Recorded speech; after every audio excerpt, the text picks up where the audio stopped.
A United States flag still flew over Fort Sumter in Charleston Harbor in April 1861. South Carolina had declared that it was no longer part of the United States, and 6 other southern states had followed, forming the Confederate States of America. The federal garrison inside the fort, however, had not withdrawn. Its presence directly challenged the Confederacy's claim that it now controlled its own territory. Before we leave this harbor, comment below. Did Lincoln still have a realistic way to avoid war? Food was running out inside the fort. President Abraham Lincoln had been in office for barely a month when he received the report. He could abandon the fort, but doing so might appear to recognize secession. He could send troops and weapons which might begin a war. Instead, he announced that a relief expedition would carry provisions to the garrison. That decision left the next move to Confederate leaders. If supplies passed through, a federal fort would remain inside Charleston Harbor. Stopping them meant using force. Confederate artillery opened fire before dawn on the 12th of April. The bombardment of Fort Sumter began the American Civil War, but it did not create the conflict. By the time the first cannon was fired, the dispute behind it had been growing for decades. To see why one flag in one harbor had become impossible to ignore, we must return to an earlier map of the United States and to a political compromise that postponed the question without answering it. Congress had an answer on paper. The question is why it held for decades, then failed so quickly. In 1820, the United States contained 22 states. Half permitted slavery, while the other half had abolished it. That balance mattered most in the Senate, where every state held 2 seats regardless of population. Missouri then applied for admission into the Union as a slave state. Its request threatened to give slaveholding states greater influence in the Senate. Northern politicians feared that this advantage would help the South protect slavery as the country expanded. Southern leaders argued that Congress had no right to impose restrictions on a state entering the Union. The dispute continued for months because Missouri was not an isolated case. The United States had acquired a vast territory west of the Mississippi River, and new states would eventually be formed there. Each admission forced Congress to confront the same question: would slavery be allowed to expand with the country? Henry Clay of Kentucky helped put an agreement together. Missouri would enter as a slave state. Maine, previously part of Massachusetts, would enter as a free state. The arrangement preserved the Senate balance. Congress also drew a boundary across the remaining land of the Louisiana Purchase, north of latitude 36 degrees and 30 minutes. Slavery would be prohibited except in Missouri. South of that line, it could still be permitted. The Missouri Compromise settled the immediate dispute, but it did not produce a national agreement about slavery. It divided Western territory, according to a rule that depended on the map remaining politically manageable. Thomas Jefferson, then in retirement, described the crisis as a warning that disturbed him like a fire bell in the night. Over the following decades, the country kept growing, while the 2 regions developed under increasingly different economic systems. Across much of the South, wealth and political power remained tied to land, cotton, and enslaved labor. As plantation agriculture moved westward, the domestic slave trade expanded. Enslaved people were sold and transported into new cotton regions, often separating families along the way. The North also depended on trade with the slave economy, but its population and industry grew more quickly. Factories, canals, railroads, and expanding cities gave northern states economic interests that increasingly differed from those of the plantation South. These differences alone did not make war inevitable. Political parties still connected voters across state lines, and repeated compromises kept the Union working. Each new territory, however, placed more pressure on the arrangement reached in 1820. A settlement moved farther west. The map's political line could no longer contain the growing conflict behind it. By 1850, the territory gained from Mexico had reopened the dispute over slavery's expansion. California asked to enter the Union as a free state, threatening the political balance that Southern leaders had tried to preserve. Congress responded with another agreement. California entered as a free state, while the territories of Utah and New Mexico would decide the slavery question later. The slave trade was abolished in Washington, D.C., but slavery itself remained legal there. Congress also passed a stronger Fugitive Slave Act, requiring federal officials and citizens in free states to assist in the capture of people accused of escaping slavery. The law carried slavery's enforcement into places where the institution had already been abolished. Free black residents faced kidnapping, while alleged fugitives had little opportunity to defend themselves in court. Northern resistance grew as Southern politicians complained that many communities refused to enforce the law. The next step is more dangerous. Congress will hand the question back to settlers. Instead of containing the dispute, the vote will turn a territory into a rehearsal for civil war. The compromise had settled the admission of California. It had not settled who would control the Western territories. In 1854, Senator Stephen Douglas introduced the Kansas-Nebraska Act. The law allowed settlers in Kansas and Nebraska to decide for themselves whether slavery would be legal. In practice, this overturned the restriction created by the Missouri Compromise more than 30 years earlier. Kansas would soon become the test. Pro-slavery men crossed from Missouri to shape elections. Anti-slavery settlers arrived with backing from northern organizations. Rival groups established competing governments, and each claimed legal authority over the territory. The political struggle became an armed conflict. In May 1856, pro-slavery forces attacked the anti-slavery town of Lawrence. Days later, John Brown and several followers killed 5 pro-slavery men near Pottawatomie Creek. Raids and reprisals continued across the territory, leaving dozens dead. Violence reached Congress as well. After Senator Charles Sumner condemned slavery and its supporters in a speech, Representative Preston Brooks attacked him with a cane inside the Senate chamber. Sumner needed years to recover. Brooks resigned, returned home, and was quickly re-elected. The institutions built to contain the dispute were now being drawn into it. That argument over federal power survived the war. A later episode will follow it into Reconstruction, when legal freedom still lacked reliable protection. The Kansas-Nebraska Act destroyed the remaining influence of the old political balance. The Whig Party collapsed, and the new Republican Party organized around opposition to the expansion of slavery. By the end of the decade, compromise no longer appeared capable of protecting both systems within the same expanding nation. The next presidential election would force the country to decide which side controlled the federal government.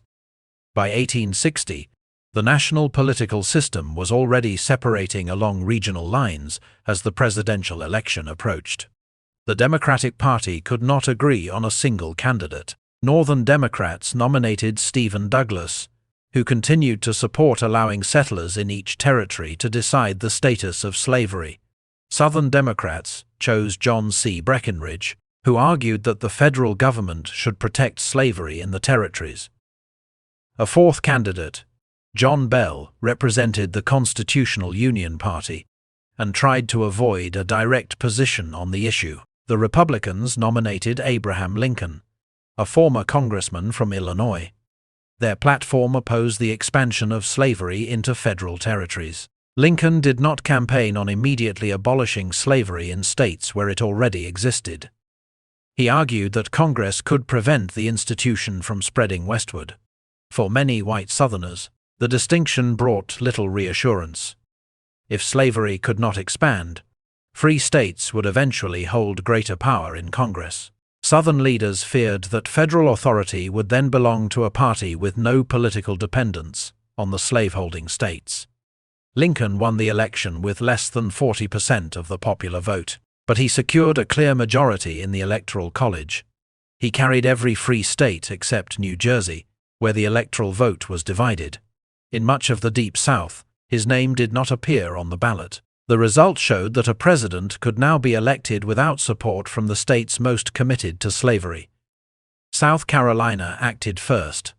On the 20th of December, 1860, a state convention voted unanimously to leave the Union. Its formal declaration accused northern states of resisting the return of escaped enslaved people, and described hostility to slavery as a threat to the South's security. Mississippi followed in January, stating directly that its position was closely connected to slavery.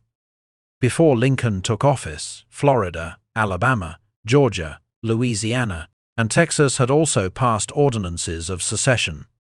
Delegates from the seceded states met in Montgomery, Alabama, and formed the Confederate States of America. They selected Jefferson Davis, a former United States Senator and Secretary of War, as provisional president. The new Confederate Constitution protected slavery and restricted the ability of its government to interfere with the institution. Secession was presented as a defense of state sovereignty, but the documents written by the seceding states repeatedly identified slavery as the interest they believed the election had placed in danger. Outgoing President James Buchanan rejected the legality of secession, yet questioned whether the federal government had authority to force a state to remain. Federal property across the South was therefore left in an uncertain position. State forces took over most forts and arsenals. Fort Sumter stayed under United States control. When Lincoln entered office on the 4th of March, 1861, 7 states claimed to belong to another country. Several slave states farther north had not yet joined them, and their decision could shift the balance of power.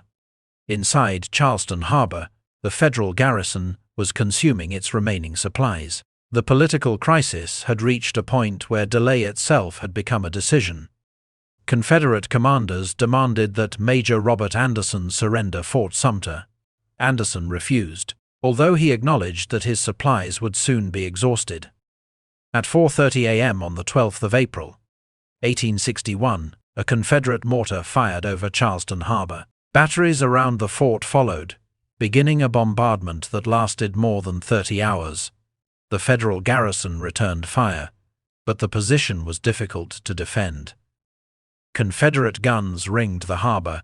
Anderson's men had limited ammunition and no practical route for supplies. Fires spread through parts of the fort, and the main flagstaff was struck. Anderson agreed to evacuate on the 13th of April. Enemy fire had killed no soldiers during the bombardment, though an accident in the departure ceremony later caused 2 Union deaths. Militarily, the result was limited. Politically, its immediate effect was clear. On the 15th of April, Lincoln called for 75,000 volunteers to suppress the rebellion. The announcement forced the slave states that had remained undecided to choose a position. Virginia seceded, placing the Confederate boundary close to Washington. Arkansas, Tennessee, and North Carolina soon followed. 4 slave states, Delaware, Maryland, Kentucky, and Missouri, remained in the Union, though each contained deep internal divisions. Both governments began raising armies much larger than anything the United States had previously maintained. Most recruits had little military experience. Officers had to organize regiments, while governments struggled to provide weapons, uniforms, transport, and reliable command structures. Many expected one decisive battle to bring the conflict to an end.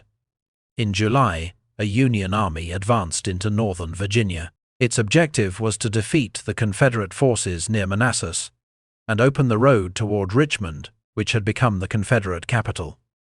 The armies met near Bull Run on the 21st of July. The Union attack gained ground at first, but Confederate reinforcements arrived by rail. After hours of fighting, the Federal line broke, and the retreat toward Washington became disorganized as exhausted soldiers crowded the roads. Across both armies, nearly 5,000 men were killed, wounded, captured, or reported missing. The First Battle of Bull Run ended the belief that a brief campaign would restore the Union. The Confederacy had survived its first major test, but it had not won independence. The United States still possessed greater population, industry, and naval power. Yet turning those advantages into victory would require time. The war had begun as an effort to preserve the Union. As the fighting continued, slavery would move from the cause of the crisis to the center of federal war policy. During the first year of fighting, Lincoln continued to describe the conflict as a war to restore the Union. He moved carefully on slavery, because the federal government still depended on the loyalty of the border states. An immediate declaration of abolition might have driven Maryland, Kentucky, or Missouri toward the Confederacy. On the ground, however, events were already changing federal policy.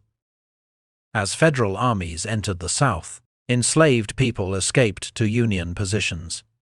Their arrival created an immediate legal and military problem. Returning them would strengthen the Confederate labor system, while protecting them challenged the property claims on which slavery depended. Some Union commanders began refusing to return escaped enslaved people, treating them as property used to support the rebellion. Congress passed confiscation laws that weakened slaveholders' claims, and thousands of men and women left plantations whenever Union forces came close enough to offer a route out. Their choices made slavery impossible to separate from the way the war was being fought. Lincoln also faced pressure from abolitionists and members of his own party, but he wanted any broader policy to support a military objective. By the summer of 1862, he had prepared a proclamation declaring enslaved people free in areas that remained in rebellion. His cabinet advised him not to issue it while Union armies were suffering defeats, because it could appear to be an act of desperation. Lincoln waited for a military opening. In September, Confederate General Robert E. Lee led the Army of Northern Virginia into Maryland. He hoped to gather supplies, shape Northern opinion, and perhaps encourage European governments to recognize the Confederacy. The Union Army of the Potomac, commanded by George B. McClellan, intercepted him near Antietam Creek. On the 17th of September, 1862, the two armies fought through fields, roads, and wooded ground near the town of Sharpsburg. By the end of the day, about 23,000 soldiers had been killed, wounded, or reported missing. No other single day in American military history produced more casualties. Lee withdrew across the Potomac. The battle did not destroy his army, but it ended the invasion and gave Lincoln the result he had been waiting for. 5 days later, he issued the preliminary Emancipation Proclamation.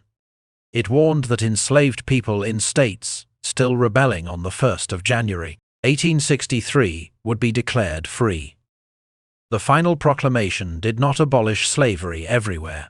It did not apply to the loyal slave states or to several Confederate areas already under federal control. Its immediate power depended on the advance of Union armies. Its effect on the war, however, was profound. The federal government had now connected Union victory with the destruction of slavery in the Confederacy. The proclamation also authorized the recruitment of black soldiers. By the end of the war, roughly 200,000 black men had served in the Union Army and Navy, including many who had escaped slavery. The conflict had begun with a question about whether the country could remain united. It now carried a second military objective. The system that had caused secession would not survive a Union victory. By the summer of 1863, the Confederacy still possessed armies capable of winning major battles, but its resources were becoming harder to replace. The Union blockade restricted overseas trade, while federal forces pressed deeper into the Mississippi Valley. Robert E. Lee believed another invasion of the North could change the political direction of the war. An advance into Pennsylvania would move fighting away from Virginia, where repeated campaigns had damaged farms and consumed supplies. Lee's army could gather food on northern ground, and a victory there might weaken public support for the war while strengthening calls for negotiation. In late June, the Army of Northern Virginia crossed into Pennsylvania. Union forces moved north, keeping themselves between Lee and Washington. Neither army intended to fight a major battle at Gettysburg. The town mattered because several roads converged there. On the 1st of July, Confederate troops approaching from the west encountered Union cavalry More units arrived, and the fighting widened before either commander had concentrated his full army. Union troops were forced back through Gettysburg, but they formed a defensive position on higher ground south of town. Their line extended from Culp's Hill and Cemetery Hill toward Cemetery Ridge. Lee attacked again on the 2nd of July. Confederate assaults struck both ends of the Union position, including the rocky ground around Little Round Top. The fighting caused heavy losses, but the Federal line remained intact. On the third day, Lee ordered a large attack against the Union center. After an artillery bombardment, about 12,000 Confederate soldiers advanced across open ground toward Cemetery Ridge. Union artillery and rifle fire broke the formation before it could hold the position. The survivors withdrew, and Lee prepared to return to Virginia. The 3 days at Gettysburg produced more than 50,000 casualties across both armies. Lee's invasion had failed, and the Army of Northern Virginia would not again conduct an offensive campaign on that scale in the North.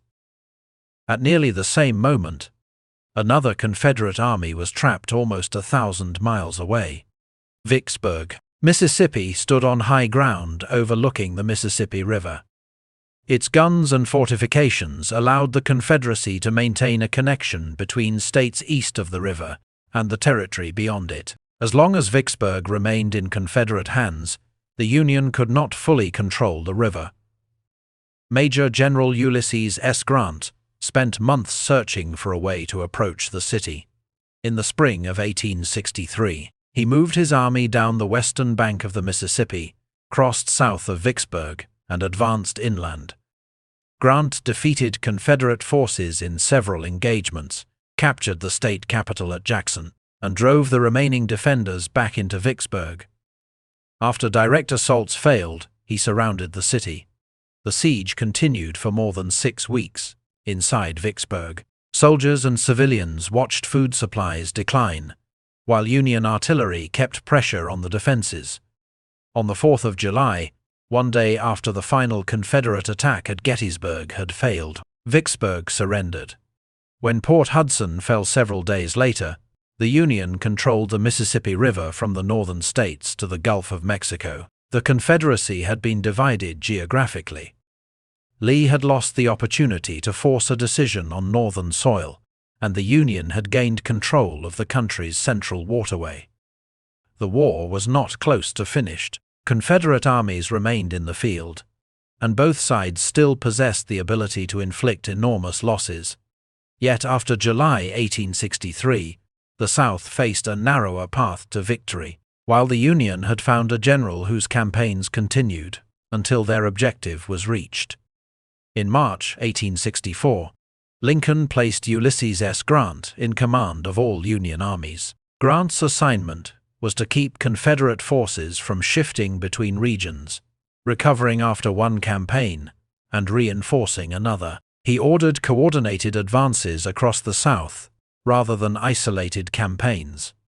The main effort remained in Virginia, where Grant traveled with the Army of the Potomac as it moved against Robert E. Lee. The campaign began in May in the Wilderness, a region of dense woodland west of Fredericksburg.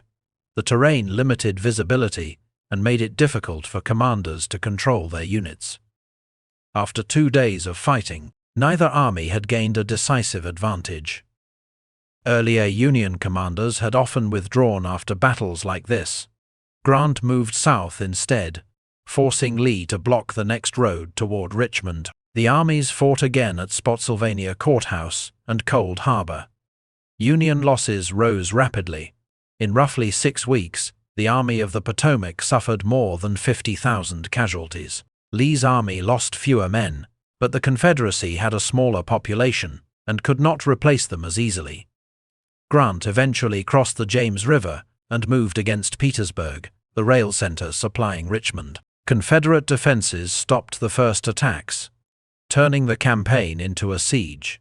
As Union lines extended, they cut one railroad after another carrying food and equipment to Lee's army. The cost of the campaign weakened Northern support for the war. By the summer of 1864, Lincoln believed he might lose the presidential election. A negotiated settlement could have allowed the Confederacy to survive and placed emancipation in danger. Then the military picture changed. In September, Union General William Tecumseh Sherman captured Atlanta after campaigning through northern Georgia. The fall of a major Confederate city gave Northern voters visible evidence that the war was producing results. Lincoln won re-election in November. Sherman then received permission to march from Atlanta to Savannah. His army tore up railroads, seized food, and damaged property that could support Confederate forces. The campaign targeted the South's ability to sustain the war, while civilians also endured destruction and displacement. By early 1865, Sherman had entered South Carolina as Grant's forces remained outside Petersburg. Confederate soldiers faced deepening shortages, and desertion increased as conditions worsened both at the front and at home. The Union had not won through one decisive battle. It had reduced the Confederacy's ability to move troops, maintain supply lines, and replace its losses. When the defenses around Petersburg finally broke, Lee could no longer protect Richmond or keep his army supplied. The war was nearing its military conclusion, though the final surrender would come far from the capital. In a small Virginia village, on the 2nd of April, 1865, Confederate forces abandoned Petersburg. Richmond could no longer be defended, and the government of Jefferson Davis fled the capital. Robert E. Lee moved west with the Army of Northern Virginia, trying to find supplies and join another Confederate force in North Carolina. Union troops stayed close behind, blocking roads, capturing supply trains, and steadily reducing the distance his army could travel. By the 9th of April, Lee was near Appomattox Court House. His men were exhausted, short of food, and surrounded by larger Union forces. A final attempt to break through failed when Confederate troops discovered that Federal infantry stood behind the cavalry blocking their route. That afternoon, Lee met Grant in the home of Wilmer McLean. Grant's terms required Confederate soldiers to surrender their weapons, then return home. Officers could keep their sidearms, and men who owned horses could take them for spring planting. Lee surrendered the Army of Northern Virginia. Other Confederate armies were still in the field, but their surrenders followed over the next several weeks. 5 days later, Major Robert Anderson came back to Fort Sumter.